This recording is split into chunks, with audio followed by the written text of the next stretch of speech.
welcome back to my channel. For those of you who are here for the first time, my name is Lakshmi. I'm an energy healer, medium, and a teacher of meditation. And I've created this channel specifically for everyone of you who are on the path of spiritual awakening, on a path of enlightenment, no matter how far you are on it. Our tonight's topic is the astral plane, but before we start, please click a like button and subscribe to this channel to stay up to date with all our latest classes, videos and meditations. Also, please comment below with any topic you want me to cover and if you would like to become a guest in our program. So recently, the notion of astral becomes more and more popular, more and more people start to speak about it. So what is astral? Where does it situate? Who lives in this astral realm and how does it function? The astral plane is the realm of our emotional body, of our second subtle body. This emotional body is the closest body to our physical body.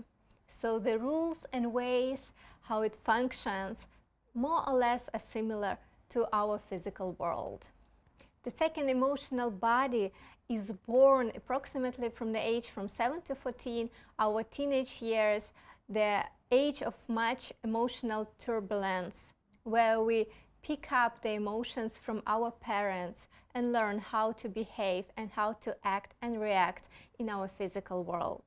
So it's actually a great responsibility for a parent to clean, to transcend, to transform their emotional body before they are giving birth to their children, for their children to be already born into a healthy environment and not to pick up toxic patterns in their early childhood. So now let's have a closer look on the rules and patterns of this emotional body, of this astral realm. Because the emotional body does not consist of matter, all these emotions are felt 100 times, 1,000 times more intense in their pure state. So can you imagine the pure anger, or pure fear, pure guilt, or pure sadness? And from the other side of it, there is pure joy, pure happiness, and pure love. All these emotions felt on this higher scale create hell and heaven accordingly. So that's why the astral is divided into the lower astral and into the higher astral. So who inhabits those realms? So after your death, once you leave your physical body and you are in the realm of the astral, in the realm of your emotional body, you're going to be asked to process all these emotions you accumulated throughout your life, all those emotions you were unable to process. So if for some reason this emotional body cannot process these emotions of guilt, envy, fear, doubt in the astral plane, it may get stuck in it and create a separate entity that we are calling spirits, mocking spirits, demons, and so on. And same way, angels, spirit guides, all the beings of light are created who are living and occupying the higher astral. So once again, because emotional body does not have matter and it cannot physically take food, it must keep on living. So how do they feed? If, for example, an emotional body is stuck in the frequency of anger, it needs this frequency to feed on. So it will attach to a human body, a physical body, which resonates this frequency, which resonates this energy. So if someone is really angry, this entity will attach itself to this person and gonna feed on it and will whisper more angry thoughts for this anger to accumulate more and more, for more food to have. Same with addictions. The entity who needs this energy of addiction will get attached to the person and will whisper the same thoughts, trying to drag this person down to the frequency needed to have more and more food to feed on. So that's why it's very important, once we are in our physical body, to be able to process all these emotions, all these addictions, to rise to our higher frequency, to not give any chance for mocking spirits and ghosts to be able to attach to us. Because what we vibrate, we attract. So if we vibrate on a higher frequency of happiness and love, these mocking spirits, these entities and demons won't be even able to find us, to see us. They won't have any access to us. And one more interesting part to it, if you vibrate, for example, on the frequency of guilt and self-doubt, the entity with the frequency of anger won't attach to you because you do not vibrate anger, you vibrate self-doubt and guilt. So the entity which vibrates this guilt will have access to you, but not the other entities around. So choose carefully your thoughts, because they lead to your emotions. Those emotions lead to your feelings and then to your actions. And the further you go, it's more difficult for you to stay on these high vibrations, to stay positive, to vibrate happiness and love. One of the very easy ways to vibrate on the frequency you like is to call on help, to call on the help from the higher beings, to call on your angel, your guardian angel, your spirit animal, your spirit guide.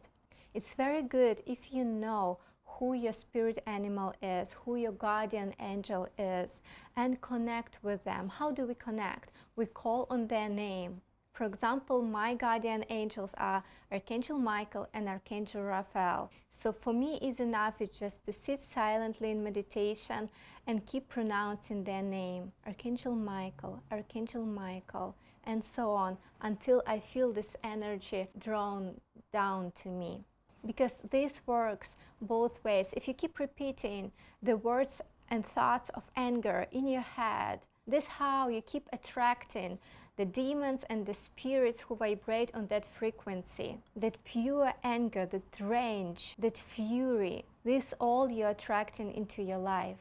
And it works like a snowball. The more you vibrate on this frequency, the more it comes into your life. And sometimes it is really very hard to stop. So you must remind in that moment of your choice. What are you choosing? Fear or love? Because essentially all the negativity can be drawn down to fear, and all positive emotions can be drawn down to love. So as you can see, it might be very challenging to transcend and transform your emotions on the astral plane, on the plane of your emotional body. So I urge you to start working on yourself while you are in your physical body, to start transforming your emotions, to start transcending your emotions into the higher frequencies. Because in every shadow frequency, there is a seed for love and light. And your challenge is to see it and to nourish it. So with this task, I always come to the meditation. I call it, what am I feeling meditation? It's a very simple technique and anyone can do it. You just need to have patience and complete trust in what's going to happen to you. So first of all, you need to find a really quiet place where no one will disturb you for at least 20 minutes. Sit there in silence. There is no need to switch on any music or any guidance. Just sit there alone and ask yourself, what am I feeling at this moment? And draw your attention down into your body. And be really honest to yourself and keep asking, what am I feeling at this moment? And let these emotions, let those feelings come up to the surface.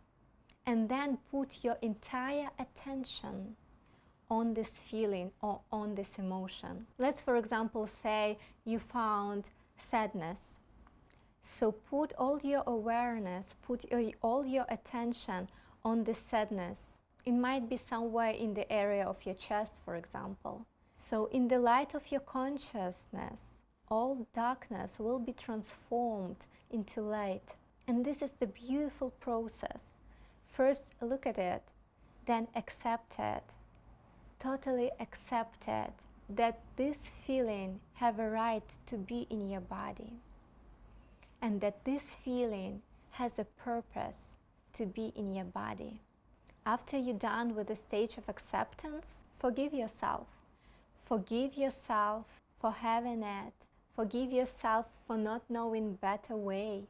Forgive yourself for acting or reacting however you did for this feeling to enter your body. And while all the stages of acceptance and forgiveness, keep your attention on this feeling. Your attention will maximize what you feel. So in plain words, you're going to become more sad and more sad with every breath. And go within this feeling, dive deep within this sadness. Live through it, breathe through it. And if you will sit with your sadness for at least 5 minutes, once you're gonna enter the very core of your sadness without fear, just go in it, I promise it will blow up like a bubble and all this tension will be released. The emotion will exit your body. And on the place of this wound of sadness, you will feel lightness of your being. You will start feeling joy and love. This is how we transform our emotions. This is how we live through them. We go into our fear. We go into our emotions. And there, in the very middle of it, we find in light and love. You can do this meditation every time you feel a negative emotion. And even if you feel good, do it just in case. Monitor your inner energy field. Because if you are truly honest with yourself, on any given moment, you will find something which is hidden inside of your being. And it's better to get healthy before get sick. Take care of yourself before you feel negativity. Prevent. See into the future of what might to come. And take care of it in the present moment. I would say do this practice on a daily basis, and the more you're gonna do it, the less time it will take you to release your emotions. So let's come back a little more to the astral plane. Besides the demonic realms and angelic realms, in the astral there are plenty space for spirit guides, for animal guides to live in. Every imaginary character, all the unicorns, all the mermaids, all phoenixes, dragons, they all live in the astral plane. And through your emotions, you can connect with them. You can call on them for help if you need. Because they are there to protect you, to keep you safe, to make your life more pleasant, more beautiful, more joyful. Very rare people came down to this planet. They incarnate on this planet without any guidance, without any help from the other side. But most of us have a really strong protection if only we can ask, if only we are there to ask for help. Because same as on the physical plane, so on the astral plane, the freedom of choice is very valued. So if you won't ask, no one will come to rescue you, because maybe this is your choice to suffer, and this is also okay. This is also the path. And all paths are lead to the light and love. So in my next videos, I want to dedicate the whole program, the whole topic to how to connect with your spirit guides and how to connect with your guardian angels, how to recognize them and how to ask for help. So please stay tuned. And I wish you all a week full of abundance, love, joy and happiness. And I'll see you very soon back here on our channel, Rise and Shine TV. With love and gratitude, your Lakshmi.